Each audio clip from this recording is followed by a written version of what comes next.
But I think you're all aware that we did have some remarkable things happen today in New York at the United Nations General Assembly. First, President Obama spoke. And as part of his remarks, he did try to, I think somewhat tentatively, but nevertheless extend a hand to the Iranians and to say that he had heard what the Iranians had been saying over the last few weeks and that he was certainly interested in exploring a new relationship with the Iranians. Although, as I said, I felt that his remarks were kind of timid, not quite as courageous as I would have liked him to have been, given what the Iranians have done over the past few weeks. Then this afternoon, the new president of Iran, Hassan Rouhani, spoke. Now, I will say that Rouhani's remarks were pretty boilerplate. They weren't much better than what President Obama had to say. But what we've seen from the Iranians in the last few weeks, I think, has been really remarkable.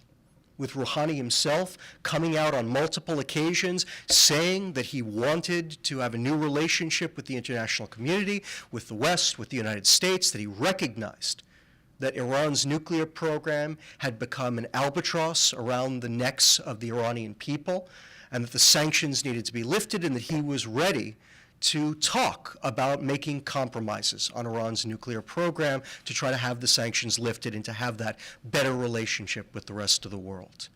That in and of itself, I think, has been very important, very exciting, really interesting. Perhaps even more interesting was that he actually got an assist from Iran's supreme leader. And we should remember that Hassan Rouhani, as the president of Iran, isn't unimportant, but he's not the most important decision maker in Iran. The most important decision maker in Iran is the supreme leader, Ayatollah Ali Khamenei. And in the past, what we've seen from Khamenei is he is deeply, deeply suspicious of the United States. And he's been one of the main impediments toward making any deal on the nuclear program. And he gave a fascinating interview, or a fascinating speech the other day to Iran's Revolutionary Guard Corps, in which he called, and only in Iran could you say this, but he called for heroic flexibility, which is kind of mind-boggling in an Iranian context. And it was clearly Khamenei saying, I am willing to at least explore the possibility of a deal. Okay, that to me is phenomenally exciting, because I think everyone in this room realizes that we have a very serious issue with the Iranians related to their nuclear program. Their nuclear program has been stirring up a lot of dissension within the Middle East, a great deal of turmoil. There are a lot of people who are afraid, I think rightfully so, that the introduction of an Iranian nuclear arsenal could further destabilize what is already the most unstable part of the entire planet. Now, when I turn to containment, which is the obvious alternative, I'm not going to go into too much detail, but I'll be honest with you. Containment to me is not a perfect policy. Containment leaves a lot to be desired. In my mind, it's simply the least bad option. In my mind, I add up the costs and risks and say containment, not a great policy. Boy, I wish we don't have to go down that road. But to me, better than the costs and risks involved in war. And yes, there are absolute problems with containment. We're glad to talk about them if you want to in the Q&A. But what's striking to me is I work through all of the problems in containment, and I spend some time trying to honestly work through each one of the different problems that either others have raised or that I see as a result both of our own efforts with Iran and of other containment regimes that the United States has employed during basically during the last 100 years. What I see is a series of problems that, though difficult, are not impossible to manage, all of which have solutions, some easier, some harder, but they're all there. And I look at them and say, for that reason, because it does seem entirely plausible to contain even a nuclear Iran, if it came to that, force really should be the last resort, and we do have an alternative to it. And I'll just point out that, we don't think about how many countries we've contained over the years. Obviously, we all know about the Soviet Union, which, let's remember, the Soviet Union was infinitely bigger, infinitely more powerful than Iran. Okay? But we've contained Cuba, North Korea, Nicaragua, Saddam's Iraq, Libya, Iran itself since the Islamic Revolution. And what's amazing is we've actually done a really good job. We're actually quite good at containment. And when you think even of the nuclear ingredient being added. It's worth keeping in mind, a lot of people were incredibly frightened of North Korea. One of the biggest fears that people have about the idea of containing a nuclear Iran is the idea that Iran would have nuclear weapons. And there are many people who believe the Iranians are insane and that they might use these things. Okay? What I do in this book is I go through the history of Iranian decision-making and demonstrate that in actuality, the Iranian regime is not a bunch of nice people. Okay? Let's not mistake them for kind of misunderstood Methodists, okay? They're a nasty group. They're murderous. They're anti-American. They're anti-status quo. They are, huge supporters of terrorism. But they're not irrational. They're not reckless. They're not imprudent. They understand deterrence. What we've consistently seen from the Iranians is that they try to figure out where our red lines are. They go right up to the edge. And if they step over, they pull back immediately. In my mind, very different pattern of behavior than someone like Saddam Hussein, who didn't know where the red lines were, didn't really care, kind of wandered past them, blew by them, pretended that they weren't there, told us that they shouldn't be there, and wound up eventually not only ignoring deterrence any number of times, but immolating his own regime and himself. Okay? The Iranians are very different decision makers. And again, I think the historical evidence is really striking. We all worry about when different regimes get a nuclear weapon. For me, the scariest regime with a nuclear weapon, not the possibility of Iran, it's North Korea. Okay? To me, North Korea, makes Iran look like Canada. Looks boring and open. The Iranians are easy compared to North Korea.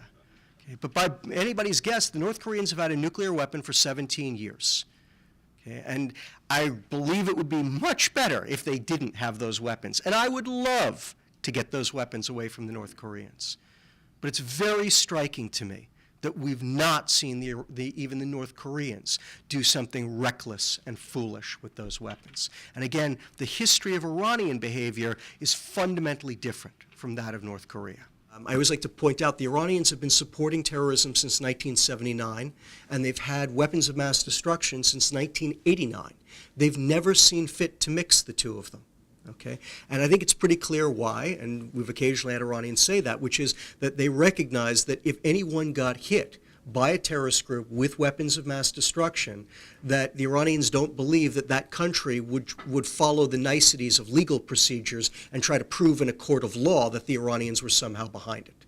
That they'd get hit real fast and real hard, and therefore they've never wanted to do that. It's also worth keeping in mind that the Iranians have a lot of experience with terrorists, and terrorists are, at the end of the day, very difficult to control. You give weapons of mass destruction to terrorists, you never know what they're going to do with them. And there's a long history of terrorist groups doing things that their sponsors actually didn't want them to do. So I think very good reasons why the Iranians wouldn't give nuclear weapons to terrorists. They won't have many. They've got much better ways to deliver them. And why on earth would you trust a terrorist group with what will ultimately be your crown jewels? So first, the question of what do we need? What's the minimal that we need? What I would start with is actually inspections. Okay. I talk a lot about Iraq in the book and the lessons that we learned in Iraq. And the lessons we learned in Iraq run in all kinds of different directions. So it's actually important to kind of pay attention to them in their details. But what's, I think, very important to remember about Iraq is the inspections actually worked. We didn't realize it at the time, but Saddam did give up his weapons of mass destruction. Okay, it took him 6-7 years, we don't really know, and he always planned to try to get them back, but he did give them up. Not because the inspections found everything. And remember, I was at CIA during this time, I was at the NSC, I was one of the guys trying to make the inspections work, and what we falsely believed all through that period was that you needed to find everything, or else Saddam would make progress with whatever he had left. And it turned out that that was exactly the wrong way to think about it. What Saddam cared about was ultimately the sanctions.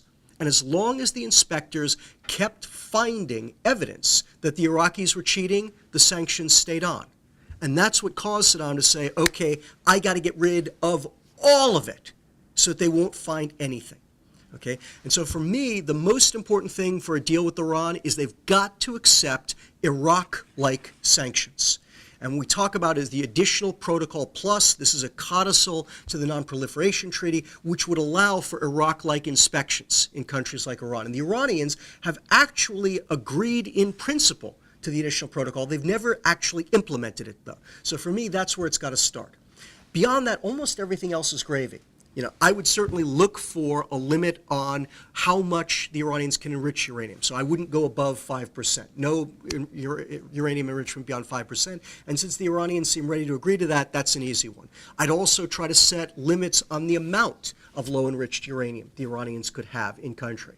A lot of other people, and I think it's fair to try it, is to set limits on the number of centrifuges that the Iranians could have in country, all of which would make it that much harder for the Iranians to actually start enriching and build a bomb. But again, for me, the real thing that we must have are those unfettered inspections. That's what we didn't have in North Korea. That's why they were able to cheat and build a bomb. That's what we did have in Iraq after 91. That's why they couldn't. And then on this question of what can we give, a huge question, I'll just tick off a bunch of things. First, I think if just on the nuclear issue alone, we ought to be thinking more about provision of nuclear energy to the Iranians. The program they have now is not about nuclear energy. Okay, that is a complete nonsense.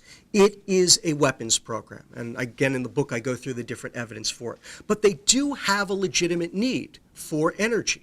And I think that we ought to be ready to supply them with light water reactors to supply energy for them if they actually want it. I think that we ought to be ready to give them security guarantees, the way that we did Castro's Cuba after 1962 if they want that. I think that we ought to be willing to, if they want it, help them out with loans from the international financial institutions like the World Bank and the IMF. If they want to come into the WTO, that would be great.